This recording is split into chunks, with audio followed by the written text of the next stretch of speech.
लाल की, राधा कृष्ण भगवान की। आइए देखेंगे श्री सुखदेव जी महाराज का जन्म कैसे हुआ। श्री सूत जी महाराज समझा करके बोले हैं सोनिकादिक ऋषियों, एक समय की बात है कि भोले बाबा सती मैया कैलाश पर्वत पर बैठे थे।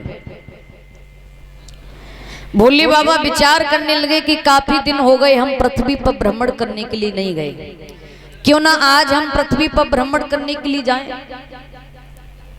सती जी से कहा, हे सती जी, आज हमारे मन में बड़ी इच्छा जागृत हो रही है कि हम पृथ्वी पर भ्रमण करने के लिए जाएं, अगर आपकी आज्ञा हो तो जाएं। सती जी कहने, महाराज इसमें पूछने वाली कौन सी बात है, चले जाइए। प्रेमी भक्तों, आज सती जी से आज्ञा लेकर के भोले बाबा पृथ्वी पर भ्रमण करने के लिए चले जाते हैं। भोले बाबा जब भ्रमण करने के लिए चले गए, इधर मैया सती कैलाश पर्वत पर अकेली रह गई। नारद जी ने देखा कि मैया सती अकेली है, और नारद जी हमेशा मौका ही ढूंढते थे, क्योंकि नारद जी का काम ही यही था इधर की उधर करना। नारद जी ने बीड़ा को उठाया और कैलाश पर्वत पर चले नारायण नारायण करते हुए। कैसे जा रहे हैं बताया,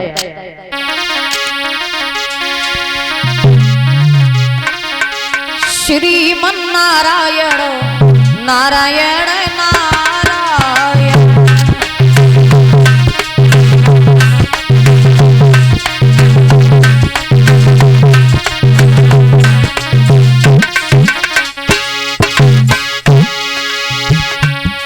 चले बीड़ा को बजाते हुए, भजमन नारायण नारायण नारायण।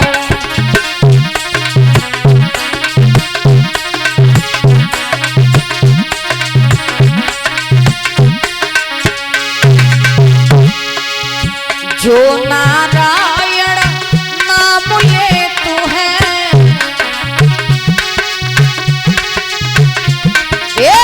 जो नारायण नाम ये तू है,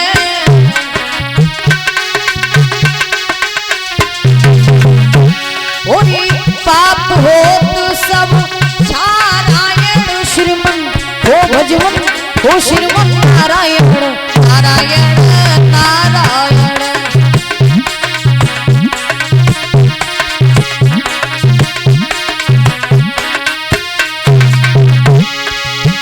भजमन नारायण नारायण नारायण।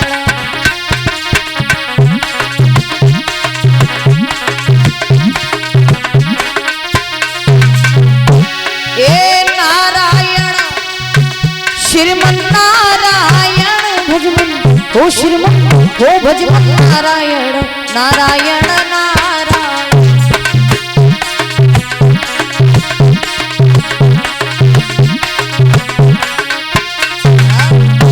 मेरे प्रेमी भक्तों, देव ऋषि नारद बीड़ा को बजाते हुए नारायण नारायण करते हुए, नारायण नारायण करते हुए मेरे प्रेमी भक्तों कैलाश पर्वत पर पहुंच गए, जहां मैया सती अकेली बैठी थी।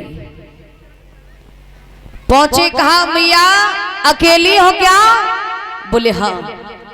भोले बाबा कहाँ हैं? मैया सती कहने लगी, नारद जी, अरे भोले बाबा तो पृथ्वी पर भ्रमण करने के लिए गए हैं। बोले यही अच्छा मौका है। उसी समय नारद जी मैया के पास में पहुंचे। सती मैया के पास में पहुंच करके कहा है मैया, मैंने सुना है कि तुम भोले बाबा से बड़ा ही प्रेम करती हो, और भोले बाबा भी आपसे बहुत प्रेम करते हैं, विश्वास बहुत करते हैं, और भोले बाबा भी आप पर बहुत विश्वास करते हैं। बोले हाँ, आपने सही सुना है, क्योंकि मेरे प्रेमी भक्तों सभी देवों में से भोले बाबा ही एक ऐसे देव थे जो अपनी पत्नी से बड़ा प्रेम करते थे। कहा हाँ, ये बात सत्य है, इसमें दोहराने वाली कौन सी बात है। हम भोले बाबा से बड़ा प्रेम करते हैं, और भोले बाबा भी हमसे बहुत प्रेम करते हैं, बहुत विश्वास करते हैं। क्यों, कोई बात है क्या? नारद जी कहने लगे, हाँ माँ। ए मैया, मैं मानता हूं कि तुम बहुत प्रेम करती हैं भोले बाबा से और विश्वास भी बहुत करती हैं, पर लेकिन कुछ ऐसा लग रहा है कि भोले बाबा आप पर विश्वास नहीं करते हैं। सती मैया कहने लगी, सती जी बोली है नारद जी से, नारद जी अरे कैसी बात कर रहे हो, भोले बाबा हम पर विश्वास नहीं करते। अरे जहां जाते हैं हमसे पूछ के ही जाते हैं, जो भी कार्य करते हैं हमसे पूछ के ही करते हैं, और तुम कह रहे हो कि भोले बाबा हम पर विश्वास नहीं करते। बोले हाँ, भोले बाबा तुम पर विश्वास नहीं करते। आप ये विश्वास के साथ में कैसे कह सकते हो? आज तक तो हमसे कोई बात नहीं छुपाई उन्होंने, और जो भी जहां जाते हैं जो भी कार्य करते हैं पहले हमको बताते हैं, और तुम कह रहे हो कि विश्वास नहीं करते। नारद जी कहने लगे, देखो मैया ज्यादा तो हम कुछ नहीं कहेंगे, अगर तुम्हें ऐसा लगता है कि भोले बाबा आप पर विश्वास करते हैं और हम कह रहे हैं कि नहीं करते हैं, तो हमारे पास एक प्रश्न है इसका, हम आपसे एक प्रश्न करेंगे और इस प्रश्न का उत्तर आप भोले बाबा से मांगना। आपको पता चल जाएगा कि भोले बाबा आपसे कितना प्रेम करते हैं, कितना विश्वास करते हैं। बोले हाँ बताइए कौन सा प्रश्न है वो? तो नारद जी कहने लगे, हे मैया जब भोले बाबा कैलाश पर्वत पर शाम के वक्त में आए तो आप उनसे कुछ मत पूछना, सिर्फ वो एक प्रश्न करना, एक बात पूछ लेना। बोले कौन सी बात?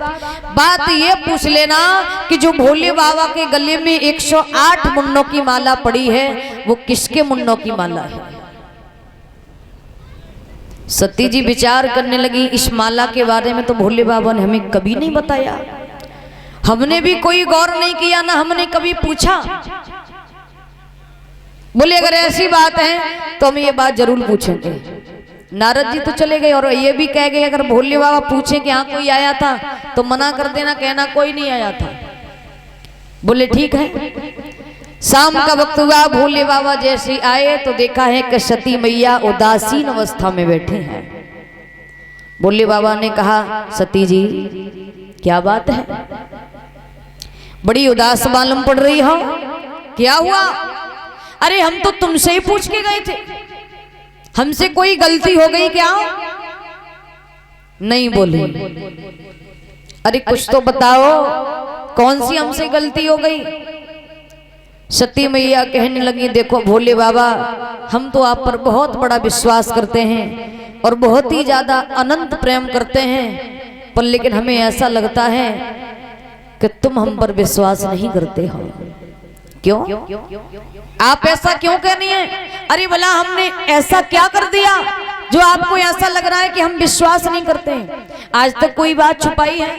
जहां भी जाते हैं तुमसे पूछ के जाते हैं, जो भी कार्य करते हैं तुमसे पूछ के करते हैं, और तुम कह रही हो कि हम विश्वास नहीं करते। ऐसा भला हमने क्या किया है? कोई बात छुपाई? बोले हाँ, आपने बहुत बड़ा रहस्य छुपाया है। सती जी कहने लगी, देखो भोले बाबा ज्यादा तो हम कुछ नहीं कहेंगे, बस हम एक प्रश्न करना चाहते हैं, एक प्रश्न करेंगे, आपको उसका उत्तर देना होगा। बोले ठीक है जरूर देंगे। तो उसी समय मेरे प्रेमी भक्तों सती मैया कहने लगी, भोले बाबा एक बात बताइए कि जो तुम्हारे गले में 108 मुंडों की माला पड़ी है ये किसके मुंडों की माला है? ये बात जब सुनी तो भोले बाबा असमंजस में पड़ गए, और असमंजस में इसलिए पड़ गए कि आज तक सती ने इस माला के बारे में हमें कभी नहीं पूछा और ना ही हमने कभी बताया, ये विचार कभी आया ही नहीं, और आज इस माला के बारे में क्यों पूछ रही हैं? इसका मतलब है कि यहाँ कोई आया था। पूछा, अरे सती हमारे जाने के बाद कैलाश पर्वत पे कोई आया था क्या? सती कहने लगी, नहीं भोले बाबा कोई नहीं आया। फिर आप इस माला के बारे में क्यों पूछ रही हो? आज तक तो तुमने कभी नहीं पूछा। बोले नहीं भोले बाबा आज ध्यान आ गया, पता नहीं अचानक दिमाग में बात आ गई इसलिए पूछ लिया। अब भोले बाबा मन में विचार कर रहे हैं, अगर हमने इस माला के बारे में बताया तो आगे सती जी के जीवन में कष्ट ही कष्ट है। सती जी से कहा भोले बाबा ने, हे सती जी आप इस माला के बारे में न पूछो वो ही अच्छा है, क्यों? क्योंकि अगर हमने इस माला के बारे में बताया तो आपको बहुत बड़े बड़े कष्ट झेलने पड़ेंगे। कहने लगी महाराज चाहे कितने कष्ट झेलने पड़े पर लेकिन इस माला के बारे में हमें जरूर बताइए कि जो तुम्हारे गले में 108 मुंडों की माला पड़ी है वो किसके मुंडों की माला है, जरूर बताओ। भोले बाबा बार बार समझा रहे हैं सती जी मान जाइए, अगर नहीं मानोगी तो आगे बहुत बड़े कष्ट जीवन में आएंगे। पर लेकिन सती जी नहीं मानी, प्रेमी भक्त तो नहीं मानी। भोले बाबा विचार करने लगे चलो कोई बात नहीं, नहीं मानती हो तो हम आपको बता ही देते हैं। कहा देखिए सती जी आपने जो प्रश्न किया है कि जो हमारे गले में 108 मुंडों की माला पड़ी है वो किसके मुंडों की माला है, तो सुनिए। हे सती जी हमारे गले में जो 108 मुंडों की माला पड़ी है वो तुम्हारे ही मुंडों की माला है। सती जी चक्कर में पड़ गई, बोले हमारे मुंडों की माला और वो भी तुम्हारे गले में? बोले हाँ। सती जी कह लेंगे महाराज बात समझ में नहीं आई। क्यों? हमारे मुंडों की माला तुम्हारे गले में कैसे आई? कहा हे सती जी तुम बार बार मरती हो, बार बार जन्म लेती हो, 108 बार आप मर चुकी हो, 108 बार आपका जन्म हो चुका है, इसलिए 108 मुंडों की माला हमारे गले में पड़ी हुई है। सती जी कह लेंगे महाराज बात फिर भी नहीं समझ में आई। बोले क्यों? वो इसलिए कि आप कह रहे हो कि हम बार बार मरते हैं, बार बार जन्म लेते हैं, 108 बार हम मर चुके और 108 बार हमने जन्म ले लिया, इसलिए 108 मुंडों की माला तुम्हारे गले में पड़ी हुई है, वो भी हमारे मुंडों की माला। एक बात बताइए